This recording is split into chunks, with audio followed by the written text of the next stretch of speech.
Bonjour et permettez-moi de vous présenter la 11e carte du théâtre de l'âme, la carte bleue, la grâce et la magie de l'âme. Il arrive parfois que le monde entier se synchronise à nos désirs.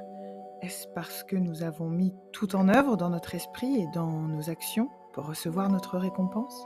Avons-nous su écouter les messages de l'univers pour nous aligner avec les énergies qui nous entourent grâce à l'observation et à l'écoute silencieuse?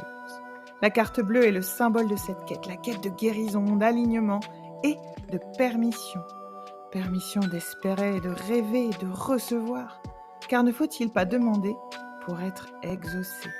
Dans la langue des oiseaux, l'âme agit signifie que la magie naît d'une perception subtile, d'une capacité à dépasser la matière et entrer dans un état où le réel transcende nos attentes les plus folles.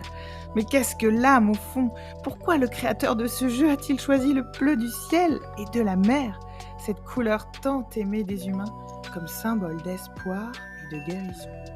Peut-être parce qu'elle nous ramène à la conscience de la mort et donc à la préciosité inestimable de la vie.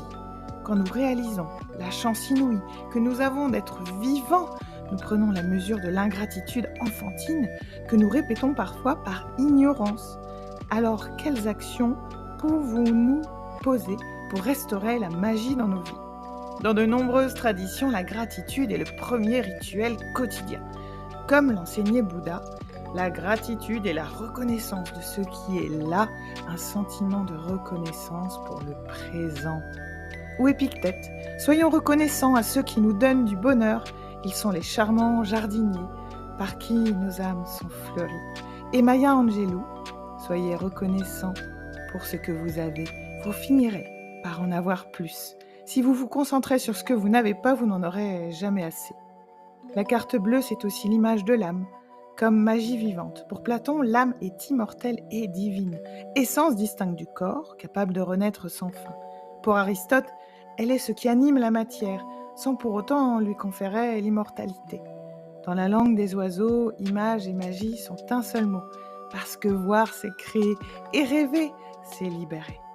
Cette carte est un rappel précieux. Elle porte la sagesse universelle qui nous aide à relativiser et à accueillir la vie telle qu'elle est, avec ses épreuves comme avec ses trésors cachés.